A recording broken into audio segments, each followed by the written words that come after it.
All berms around the mine are supposed to be half the height of the tire. It should be a good solid berm, not a false berm that's been fluffed up with the dozer. One that is high, even with your back tire center, and that it's wide. What I like to see is the 8-foot berm made out of coarse material. That's just the right height to where it's over half the height of your tire, and it makes you feel safer. Well, a berm needs to be at least at the middle of the tallest tire of any piece of equipment that you're running on the mine site. And the berm should also be constructed of a material that has some coarse rock and some good bonding material in order for the construction to be adequate. If the berm's made of a softer material, such as loose sand, when the truck backs into the berm, as you can see, the wheels sink deeply into it. And if there's enough speed behind the truck will actually power through the berm and go over the edge.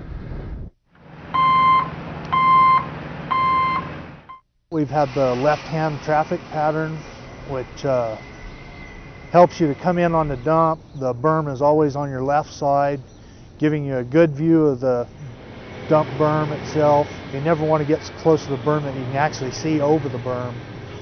But this way it gives you a good perspective. You can look down the whole berm and see if you notice any cracks or any sloughing. You make your turn, you position, and you ease into the berm. You never use the berm as a stopping device. The berm is just to guide you, to show you where to stop.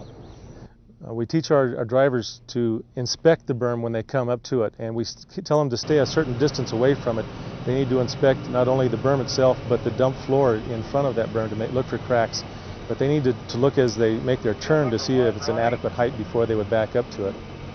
I'll swing wide and then come down the side of the dump a little bit so I can look at the edge, make sure there's no cracks or anything that's going to harm me when I do back up. I always like to observe the berm before I back up to it. Make sure if there's, big cracks or anything that might send your truck over, observe it closely before you back into it slowly, because if it's weak and you don't catch it, it could send you plumb over. Occasionally, if the berm is a little too wide, you won't get it over, it'll come on top, or sometimes if the berm's a little soft or a little low, you might short dump in front of it and let the dozer operator push it over. Each time that you come onto a dump, you should consider that berm may be used to stop your vehicle in case of brake failure or another mechanical failure of some type. So always look at the quality of that berm, that it's at a center of a wheel height, and that it's of a good material.